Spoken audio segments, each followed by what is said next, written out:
Good morning, everyone. Welcome to the Teach Better Today morning show, where the Teach Better team gets to join you live every single morning, Monday through Friday at 7 a.m. Eastern. I am tired, but Jeff Gargas is chatty Cathy today. So Jeff is going to take the show. I'm just going to sit back and drink my coffee. We'll be right back. We would love to hear you in the comments.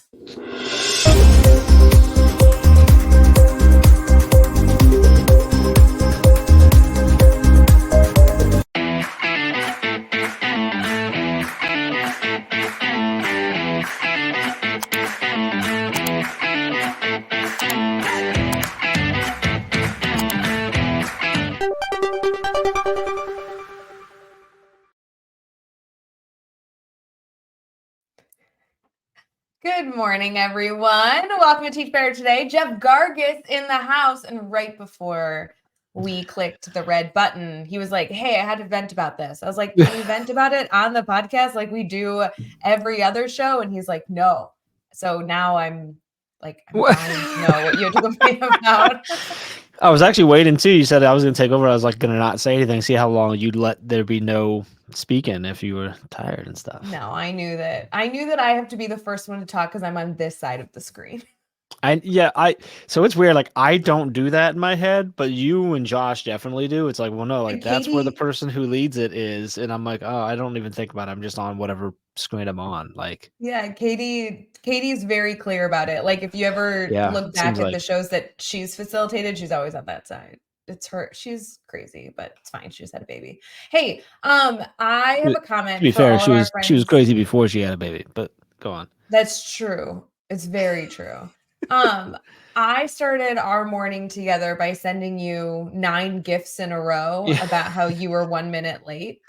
So I just want to know, that many? I only saw the one. Did you send a bunch? Oh, I sent a bunch. Does anyone else? I was in the process of logging in too. Like, and to be fair, it was Chad's fault. You did send a bunch. Jeez. Does anyone else communicate via gifts? I feel like this is the best part of living in 2023 / almost 2024. You started with like excited to be with me, whatever, and you like had this cheers to crazy, and I went with the how about no, and then yes, and then I was right at the time you sent a whole bunch of yeah. So he wasn't late, but I sent him gifts. Well, on time is late.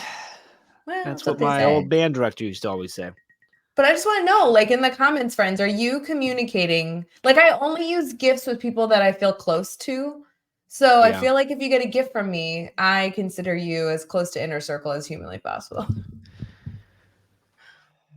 So like if a stranger texts me, I'm not gonna like send him some wacky gift. I was playing on like the GIF, and you add the T, and it becomes a gift. So like, when does that like? Is that like?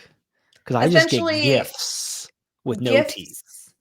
Gifts with a T are awesome. She never buys me anything.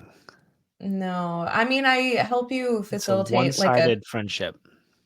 I mean, I help you facilitate like a team of teachers. We do that. That is a gift. You're right. It's a gift. And then gifts via text, I think, are incredible. When I was in Punta Cana, I don't know what was wrong, but my like gifts went away when I was in the Dominican Republic. A few of us had that issue where like everything was fine. We had cell service, but there was no GIF app like that comes up on your iPhone. Well, was it possibly because you were roaming in your data, so you weren't able to do iMessage, instead you were doing text? I don't know. I would just like to file a formal complaint with the entire Dominican Republic because I missed it, and when I got back, it came back. So it was good. On the list of stuff they need to worry about, I don't think that's super high. But I'm interested to see what happens. Send them a bunch of gifts and see if they respond. Okay, wait, good idea. Also, separate complaint. I'm really tired. I'm just going to tell you all the issues that I would like to complain about. This is a huge positive, though. Maybe people will lean into it for the holidays. This is not an ad. I'm not being paid to tell you this, but I switched carriers for my phone. Like I went from Verizon to T-Mobile, and I have no idea if there is any benefit at all besides the fact I saved $10 a month, which I'll take the win. And now I get free Wi-Fi and American flights. That's nice. Yeah. Did you get like a new phone too because you switched over? They usually give new phones out, no? I didn't want a new phone. I like my phone. I just You could have wanted got the here's the deal, newest guys. iPhone. I don't want it. Here's the thing. I just want to not pay for Wi-Fi on flights, but I live for Wi-Fi on flights. And T-Mobile, for whatever reason, has done the most genius marketing, and you don't have to pay for Wi-Fi if you have T-Mobile. Mm-hmm. And every time I see it, it like makes me angry. Is it just on American Airlines? Is that who they have their deal Actually, with? I think it's United too. I don't know. I've been only flying American recently, so I don't know. But I just want to say that was the most genius partnership because I don't actually care who runs my phone as long as I get in, as long as I can call people. And that was hands down the reason I switched. The fact that I saved $10 was just like, cool. I'm happy about that. Benefit, yeah. All right, but I also, because I didn't get a new phone, did treat myself to a new case because I'm saving $10 a month, so I can go spend that money. So you might as well spend 4 months of it. Green nice. Okay. A Teach Better sticker will go really well on that, like sideways, like the. I know. Isn't it the circle will fit right in there? Yeah. I feel like it's kind of perfect. Like I feel like every time I see green, it's not quite Teach Better. This feels very Teach Better. Very, very. Like hold it up again. Hold it up again. Come down and this way. Yeah. Look. I mean, it's almost spot on. It's a little slightly different, but this is lighting. Like I feel like this is lighting that this might just be lighting or how it shows up on the screen. That's impressive. So again, not an ad, but I got that on Amazon. So this is not an ad for T-Mobile, Amazon, Coffee, Delta, American. This is not. I'm just telling you my thoughts. That's it. We should partner with. We should. Well, especially with our podcast network, there's so many companies that can be a part of sponsorships to our podcast network. I'm going to reach out to American and be like, hey, come hop on board with the Teach Better Podcast Network. And they would get what, free? If you fly American, to get free podcast. Oh, good idea. I was just thinking. Already free. I was just thinking. No, stop it, Jeff. Don't ruin my dreams. Oh, okay. I think I need 2 coffees this morning. Anywho, so it's the 1st of December. November is officially it's almost winter over. break. It's officially not, almost winter break. But it's not. Like you can't say that. Our winter break is until like the 22nd. Almost is fairly subjective. You know what, Jeff? Jeff, it's almost my birthday too. It's almost my birthday. It's not almost your birthday. No. Well, almost is subjective. It's almost March. Yeah, but like your subjective opinion can also be wrong, which in this case it is. Okay, I'm saying it's not almost winter break because if I'm a teacher listening to that, I'm like, angry that you just said that because it's so not. Because I probably got 3 weeks. Can I just say, and Jeff, I don't know how up to date you are when you're not on the show for Teach Better Today, but can I just say, I am obsessed with Lindsay Titus because she was just on yesterday's episode. And I cannot tell you how much I need Lindsay Titus coaching in my life. We talked about Shouldville. We talked about the Edupreneur mastermind. We talked about the Creator Club. There was a lot we covered, but I needed that reminder. I feel like that's a good headspace to head into December and wrap up November is thinking about how to continue to encourage our mindset with students and in personal life to be proactive versus being reactive. Because I think in December, we fall into thinking about the worst case scenario and how we're going to handle it versus how can we avoid certain behaviors or certain things before. Yeah. That was a good reminder for me. It was a good reminder. Yeah. She's been part of this family for a long time. I know. COVID. Yeah. Yeah. What else is going on? It's our youngest Mirren's birthday coming up. Okay. Literally tomorrow. That's right. Yep. Hanukkah's coming up. Shopping is in full effect at this point. I would like to fully admit that I have all of my shopping done for the holidays. Really? All of it. That's awesome. I know. I'm not telling you what I got you though. We're pretty good though. We're in a good spot right now. We don't have much left. A couple little things and okay. Yeah, I think we're pretty good. The hardest part is my in-laws. I never know what to get them.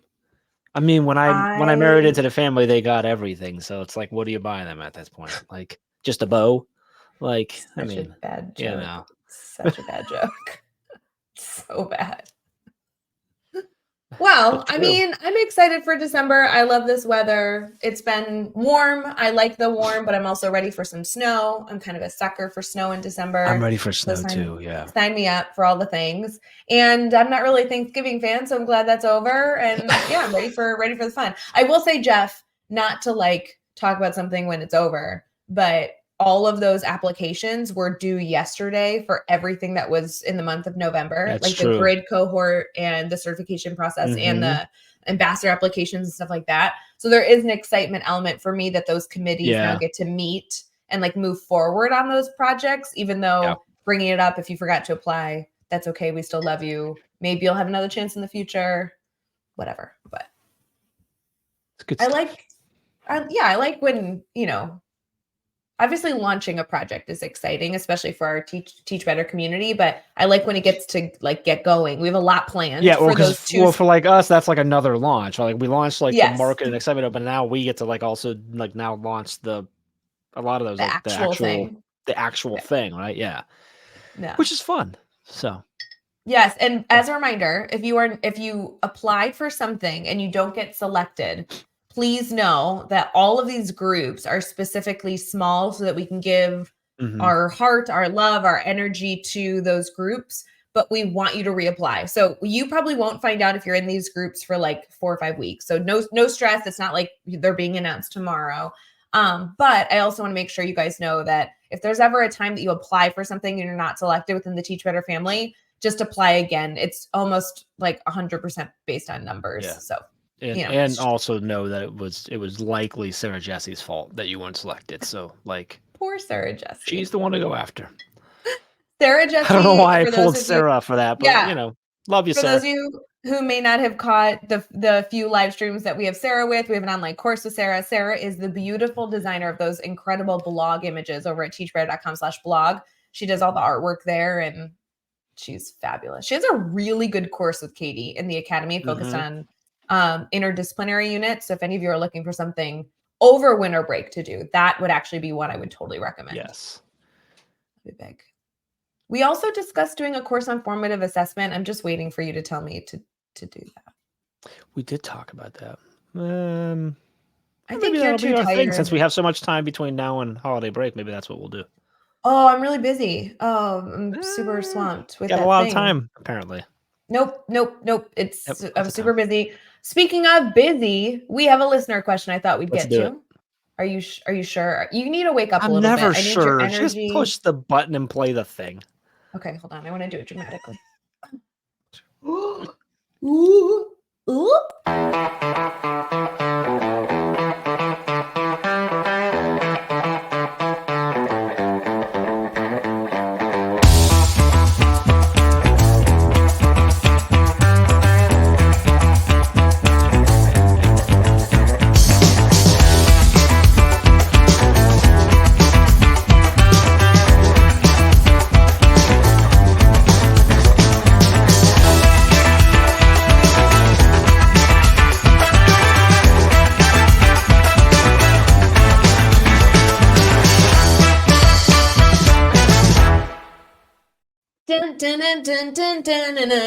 Hey guys, welcome back to Teach Better Today morning show. We're headed into our team talk, which is the segment that, I don't know, we like to talk education.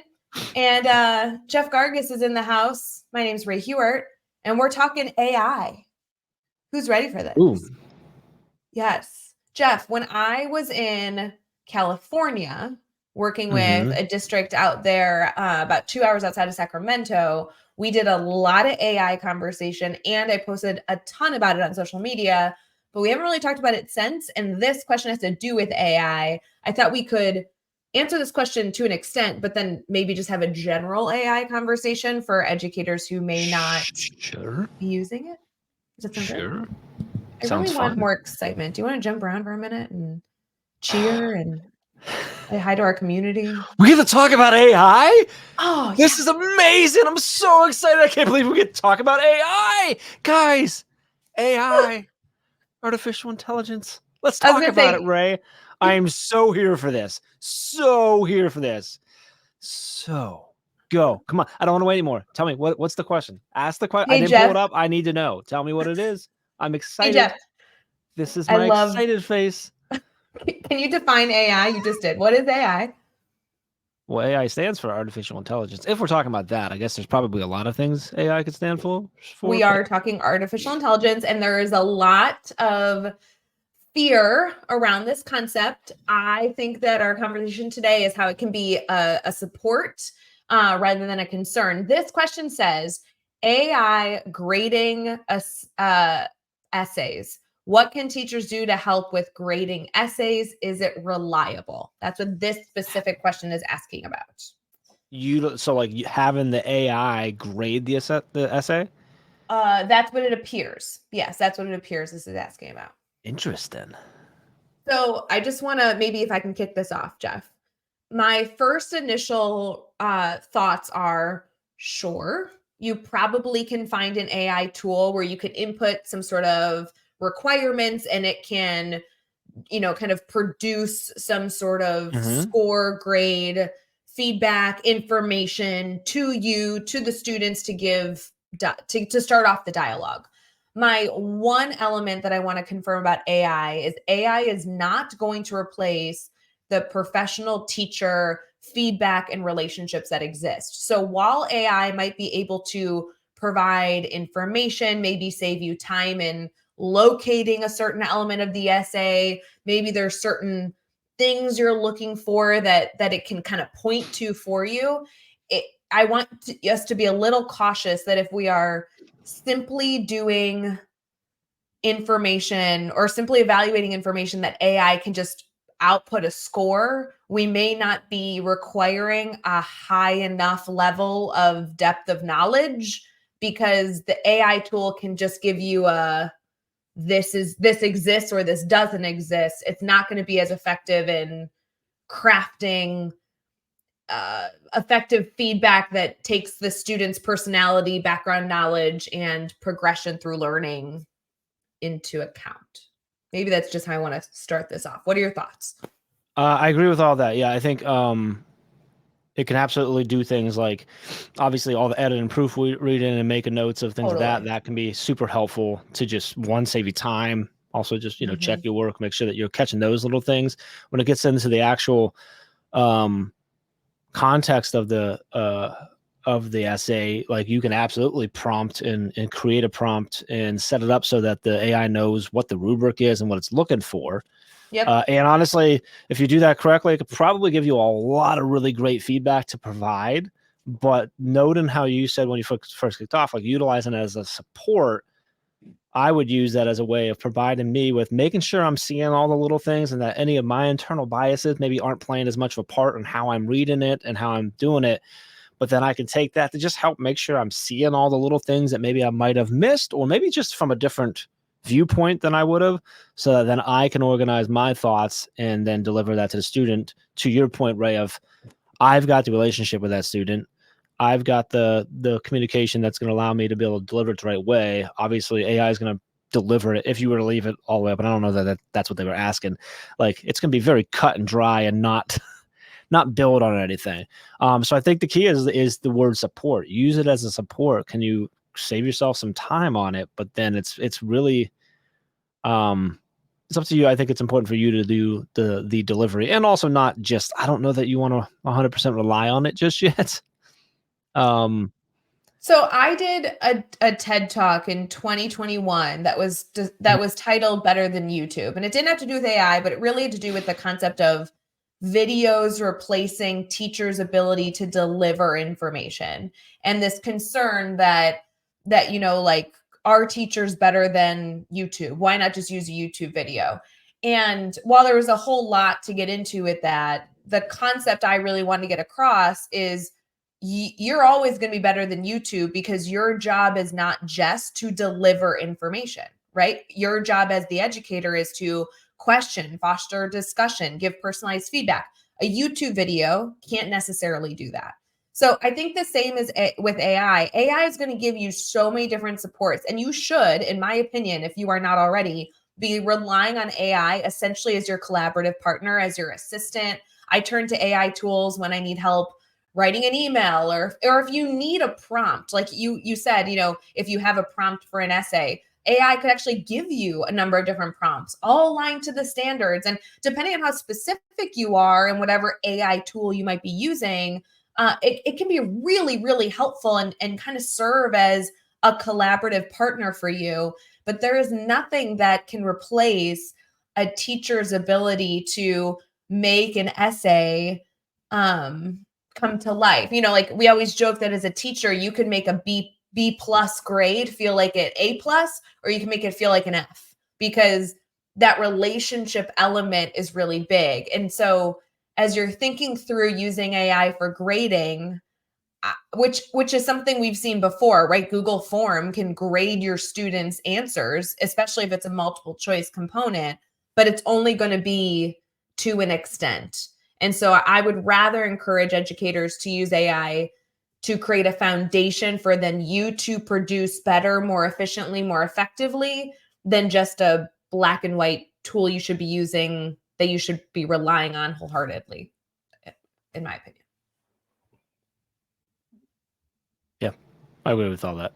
I disagree with the comparison to Google Form, but that's not what the point of the That's not what the point. Because you, like, in theory, like, you could, and when I say prompt, I mean what you're prompting AI to do. You could absolutely get a very, very highly accurate response from AI, fully grading an essay using the prompt of your rubric. But what it cannot do is deliver that to your student in a way that's going to ensure effectively helping that student to learn and grow from that feedback. And that's where, like, and when you think about the YouTube, yeah, like, obviously you can go find YouTube. A student can go learn a million things from YouTube, but they're never able to, like, work through the struggle of that as well as they can with you by the side, and you communicating that, and you directing, and you bringing that piece to it. And that's the thing where AI is, I don't know, will it eventually be better human than us? I don't know. I guess we'll find out in the future. But right now, no, it's not. Like, it's just not. It's not going to have the relationship. It's not going to have the care and the love that you have for your students. Like, and it just can't. And when it comes to grading and feedback, like, that's crucial in that. Like, you giving a damn about that student is way more important than you making sure you caught everything. Like, that's just the reality of it. So if you have not been using AI and you are interested, first off, our team is completely dabbling with this concept. We are using it internally. We're incorporating it into training. Feel free to use us as a safe space to talk shop. There are a lot of great tools out there. It can seem overwhelming in a lot of different realms. I know personally I use ChatGPT a lot. The subscription I have is free. I know, Jeff, you use a few different outlets. One thing I would just encourage you all to do is play with it. And that just seems to be the consistent element I can give all of you.